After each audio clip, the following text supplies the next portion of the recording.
Imana ishimwe. Haleluya. Haleluya. Amen.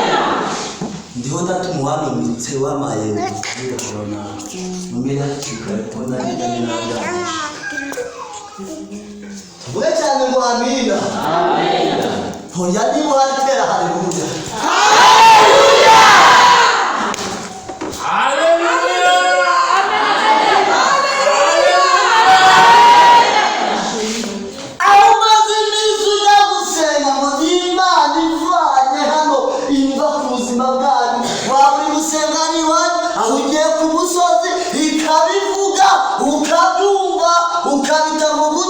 Bakaguha iminsi, bakaguha amezi, bakaguha amasaha, bikaguha kuba. Imana ishimwe. Haleluya.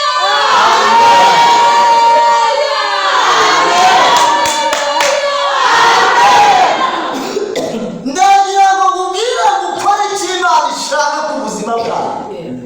Kuko kugufata ko yaragufashe.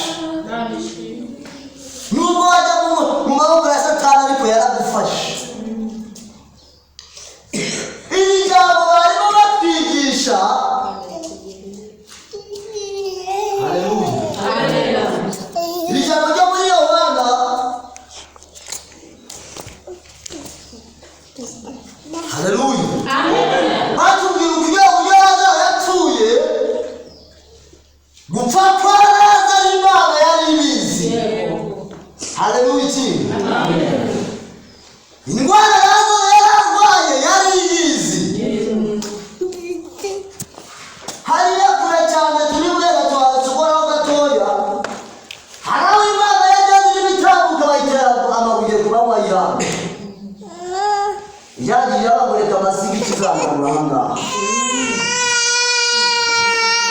Haleluya. Haleluya.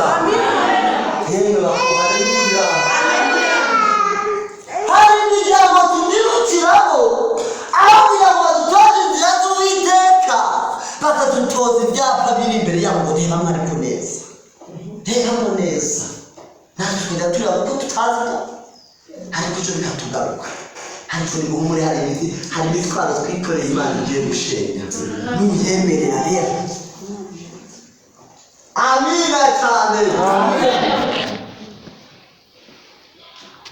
Mubabyeyi baratwaje duha n'ibintu byinshi aho tugeze aho turiho Imana yari yarahamwe arimo kwerekana ko ni hafi y'umusirikare akatubaza izina yumva ko ntacyo bitwaye ariko mu mutima ntabwo uri mumwakira neza. Suko Imana itabibonaga uzicara rero ukabona wamuraye mu rwego rw'umusigare umwana w'amaje n'ubwishingizi ahubwo ntabwo Yesu wabaye ubwishingizi buzima. Haleluya cyane. Ahangaha nimuze kwifata n'ahandi kwa padiri, ahangaha biremewe rwose kubasarira ntacyo bitwaye. Uramutse usariye ahangaha rwose nawagufata rwose ushobora gusarira mu muhanda kuba wagize gute wasaze. Rero mu gihe uri ahangaha usarire ahangaha mu izina rya Yesu. Mvugira cyane ngo amen.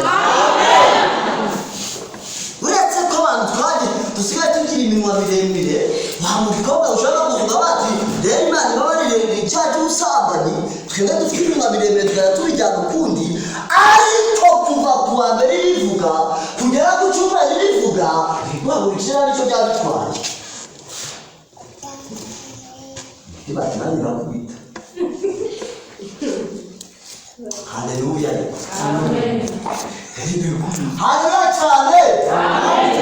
Turi kwijambo, tugiye kwijambo, tugiye mu gitaramo kwa benshi banezezwa n'igitaramo.